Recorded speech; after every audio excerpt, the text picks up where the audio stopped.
Olá, meus amigos, é um prazer recebê-los aqui no nosso canal.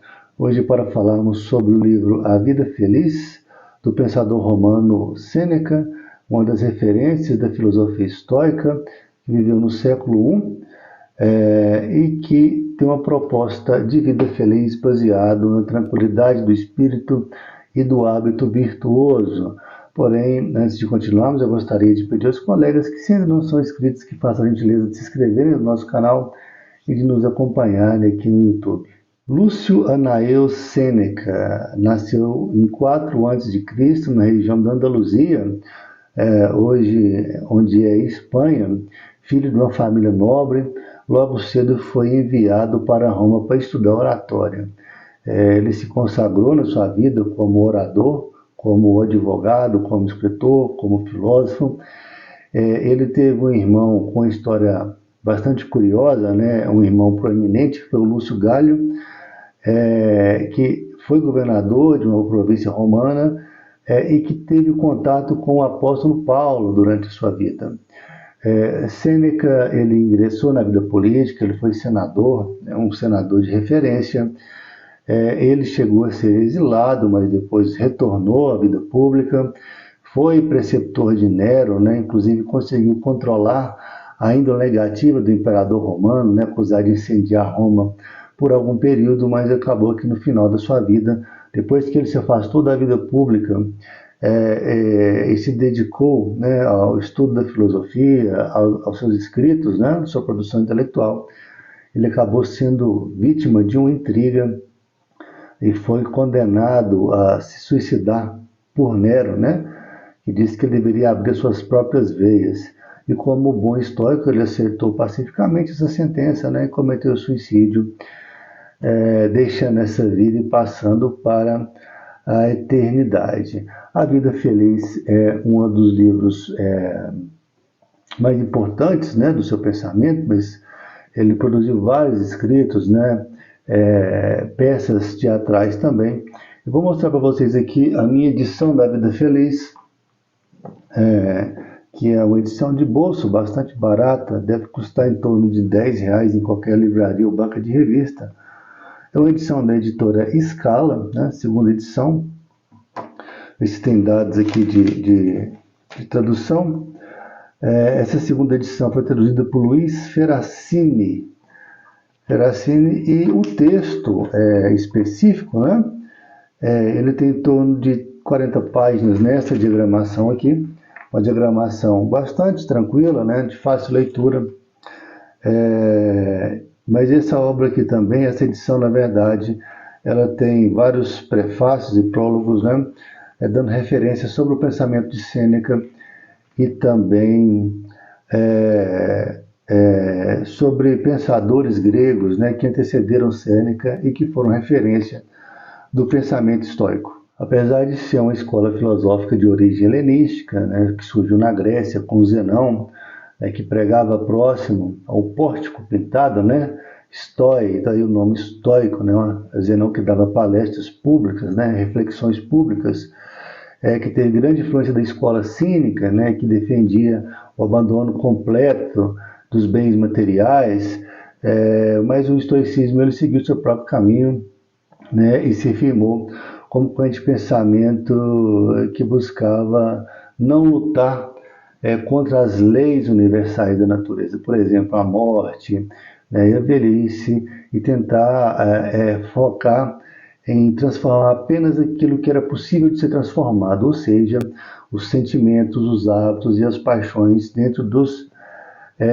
indivíduos. Através do hábito da virtude, né, das boas práticas e da razão, o estoicismo buscava alcançar a ataraxia, né, ou paz de espírito, né, uma espécie de perturbabilidade da alma, nós podemos dizer, frente a contingências, paixões, as adversidades da vida, né, uma certa resiliência, podemos dizer, em enfrentar todos os problemas que nós enfrentamos no nosso dia a dia e manter, assim, a fortaleza do espírito, né, e a tranquilidade da alma, né? A maior expressão da escola estoica foi a fase romana, primeiro com Sêneca, depois com Epiteto e por último com Marco Aurélio, que teve sua obra máxima, né, suas meditações, que nós já fizemos vídeos e já deixamos aqui no nosso canal. Sêneca, então, no seu livro A Vida Feliz, através de seus aforismos, máximas e reflexões, ele vai dizer que a vida correta, a vida feliz, ela é marcada por uma espécie de constância de humor, né?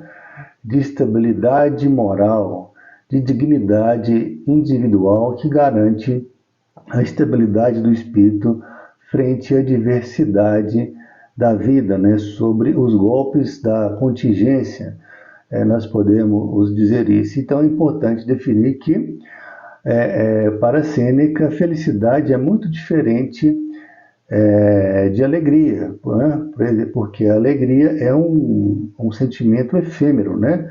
Digamos que é um pico positivo, da mesma forma que a tristeza é efêmera, né? É um pico, né? Uma manifestação negativa, né? Mas que também passa rapidamente. E que a vida feliz não pode ser marcada por essa instabilidade, ao contrário, ela tem que ser estável e constante. Então, Sêneca ele propõe algumas fórmulas, né, digamos assim, para que você alcance essa ataraxia, essa paz de espírito, baseada nessa estabilidade moral, nessa dignidade. Dentre elas, Sêneca diz que é inútil você tentar mudar o que é imutável, né, o que não pode ser corrigido. Isso ele se refere às leis naturais, por exemplo, a morte ou a velhice, a deterioração do corpo. E você tem que manter o foco, né? Manter a concentração, se esforçar para mudar o que pode ser mudado no seu interior. Então, os seus hábitos ruins, né? As suas más inclinações, a sua impaciência, né? E principalmente a raiva, que é um dos sentimentos que Sêneca mais condena, visto que a raiva é o sentimento que mais perturba, né, o espírito, é o que mais desestabiliza a sua tranquilidade.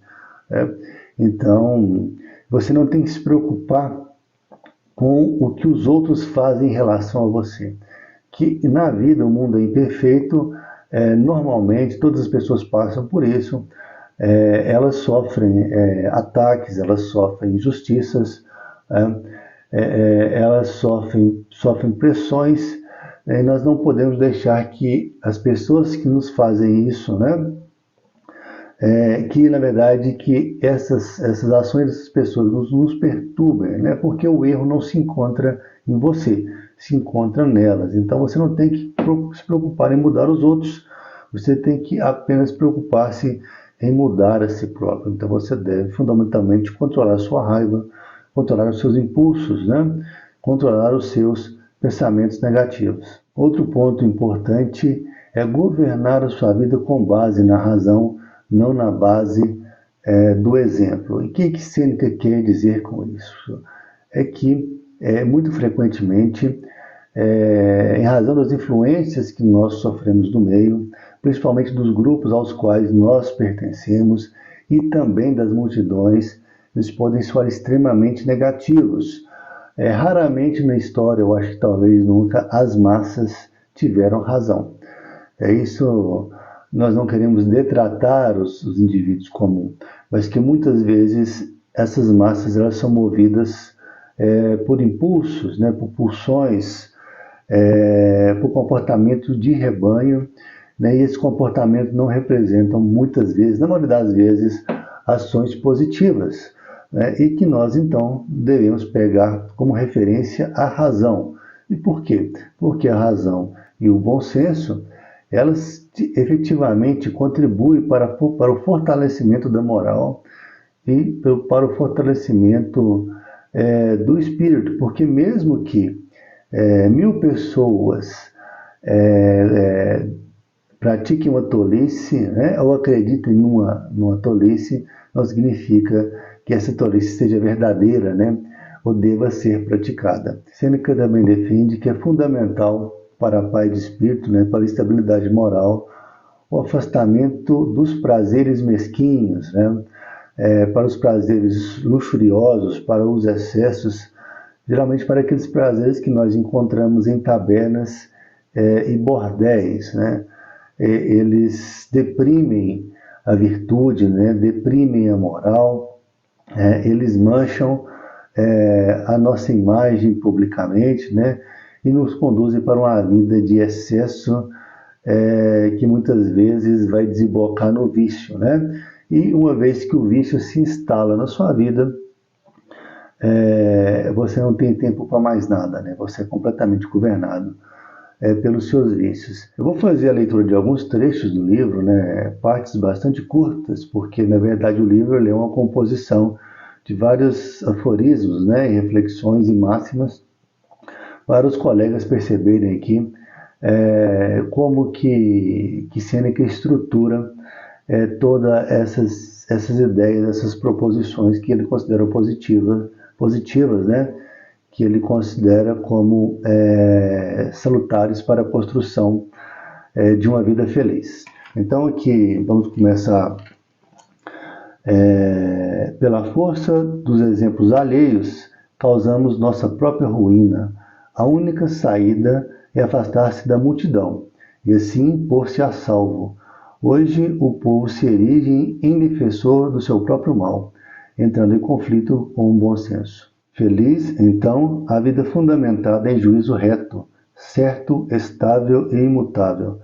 É assim que a mente se faz pura, porquanto livre de qualquer maldade, sendo capaz de subtrair-se de qualquer ferimento ou arranhadura, porque decidida a ficar onde reside e a defender o seu espaço contra adversários e investidas vingativas da sorte. A virtude é algo de elevado, sublime e nobre, invencível e infatigável. O prazer é coisa baixa, servil, débil, efêmera, que tem domicílio em bordéis e nas tabernas. A virtude, ao invés, encontra-se no templo, no foro, na cúria, na vigilância de nossas muralhas. Ela anda coberta de poeira, queimada de sol e de mãos calosas. Por sua vez, o prazer, com frequência, oculta-se, busca a escuridão que o acoberta, frequenta as piscinas e os balneários de água quente, lugares esses longe dos olhos dos edis. Tem um exemplo que contempla muito bem essa proposta de vida feliz que o Sêneca propõe, que foi dado numa palestra que eu assisti pela professora Lucilena, que seria o exemplo do teatro, né, do palco de teatro. Então, a vida feliz, a presença de espírito, a estabilidade da alma, ela seria o pano de fundo, né? O cenário desse teatro. E os atos aconteciam normalmente, né? Eles viviam, né, momentos tranquilos, momentos perturbados, mas no fundo o cenário permaneceria o mesmo. Então, a questão fundamental é essa. A vida ela é complexa, ela é marcada por altos e baixos, por momentos felizes, por momentos tristes, por tragédias, né? Por milagres, inclusive. Então, independente desses rompantes da contingência, né? Dessas paixões momentâneas que emergem, né? De maneira inavisada, você permanece com a sua tranquilidade, né? Com a sua dignidade mantida, né, com sua fortaleza moral, de maneira a suportar da forma mais eficiente, né, mais digna, todo esse efeito da contingência. O estoicismo ele foi muito detratado por outras correntes filosóficas, né, por alguns críticos, porque alegavam que é uma corrente filosófica muito pobre intelectualmente, porque ela não tem nenhuma linguagem rebuscada, digamos assim, ou mesmo propostas de discussão metafísicas, né, coisas do gênero. Mas, na verdade, o estoicismo, ele não é a proposta dele, esse tipo de discussão, né? Ele é voltado para a prática, né? Para o hábito, para o dia a dia, e por uma construção através da repetição. A proposta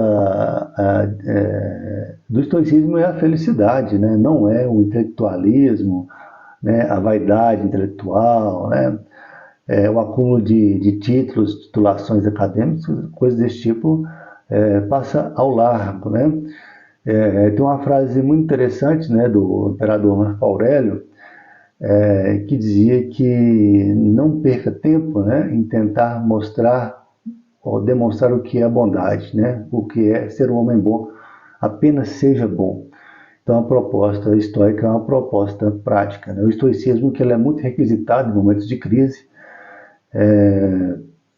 onde, principalmente em tempos pós-modernos, né, onde a transcendência, a religião perdeu espaço, as pessoas perderam um pouco da referência e do conforto espiritual, digamos assim.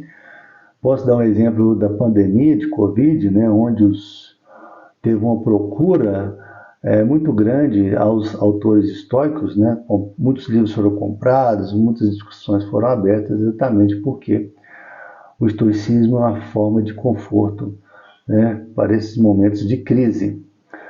Mas, enfim, a nossa proposta era falar de forma reduzida sobre a vida feliz, né, de Sêneca e seus principais pontos.